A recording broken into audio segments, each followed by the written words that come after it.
Hey everybody, Scoutcrafter here again. I have two quick lubricant tips for you. If you haven't used them or you don't use them already, it'll really help you out in the shop. So let's check it out. Okay, the first tip is, you know how we usually buy this WD-40 in the can? Unfortunately, only half the can is filled with WD-40. The rest is propellant, and if you get half the can, you're lucky. Also, you buy them on sale. I used to get them on sale. You get them for $5 or something. Wasn't bad, but now I don't know. The price of WD-40 is skyrocketed with the aerosol cans. Now this is the new can that they have. It sprays this way, and then you could also flip up this to get into the areas to do away with the little straw they had that they used to tape to the side of the can. But I got to tell you, these things have been giving me a lot of problem. I don't know if it's a new aerosol, the environmentally friendly aerosol. It just doesn't last, and you could fill them up.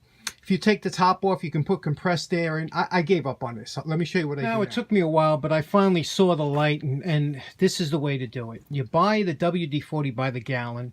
It costs, most places have it for the same price, $20 for the gallon. And this will last you much longer than a dozen of those cans or whatever. But you buy it by the gallon, and you buy one of these sprayers. Now, you want to get a chemical sprayer, a polyethylene bottle. That's like a milky, cloudy, white type bottle. I got mine at Ace. It's like $3 or $2. And then you just mark it on there what it is. And this is the way to go. Saves you tons of money. It works much better than the other sprayer. You can adjust the spray, you know, by turning this. It's just great. So that's one tip. And let me show you the other. Okay, if you're going to be in the shop, eventually you're going to be using a penetrating oil. Now, if you're like me, I like to try different products to see which works for me best. Years ago, this was the go-to. I'm showing my age now, in the tin. But this liquid wrench is what everybody used to use, but it was hard to get. They made it in a spray. It was a little difficult to get into the areas and stuff, but it was the best thing we had at the time. Gunk made the Super Penetrant. This works pretty good. I think it has some graphite in it and whatnot. Aerocrol or Aerocroil. This stuff is great. This is my kind of go-to penetrating fluid. And PB Blaster works great, has a crazy smell to it. I actually, I don't mind the smell, but that works really good. This liquid wrench, it's pretty much like the old can. And this Gibbs, a lot of guys, a lot of farm shows and things like that, they sell this Gibbs. It's supposed to be really good. I haven't used it as much as the other ones, but I'm going to show you a penetrating fluid that works fantastic. It's cheap, and you can make it yourself. Now, to make this super penetrating oil, the only thing you're going to need is two ingredients. You need a multi-purpose or any auto transmission fluid, automatic transmission. This one here is both for Dextron and Mercron, and that's a GM and Ford. But I buy this from Tractor Supply, and then you're going to need acetone. That's it. This is, you know, nail polish remover, things like that.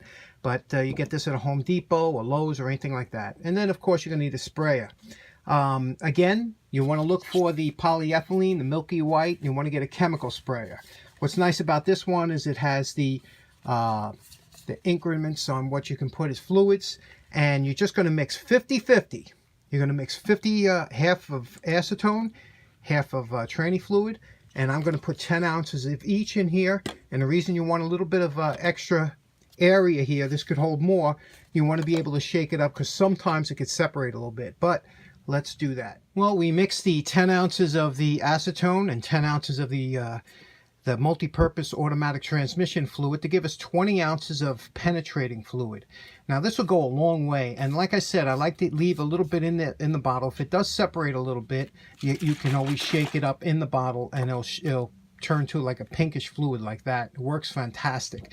Now, you can also use a metal a sprayer like this, but I find with fluids that are real thin like that, these commercial sprayers work really well. Now, one tip that I would say that if you've never used this before and you don't know what kind of bottle you have, just get a can, leave it in a can, because if you have a cheap plastic and it's not polyethylene, the acetone could possibly eat through the plastic and leak out. So you don't want to have that destroying anything that you have. So put it into a can. This way, if it does leak, you don't have to worry, and you can always leave it in there. So super penetrating fluid, works great. According to tests on YouTube, it works as good as any other one that you could buy, and it's very cheap to make. Acetone and tranny fluid. Okay, hope that helps. Thanks very much for tuning in. Take care. Bye-bye.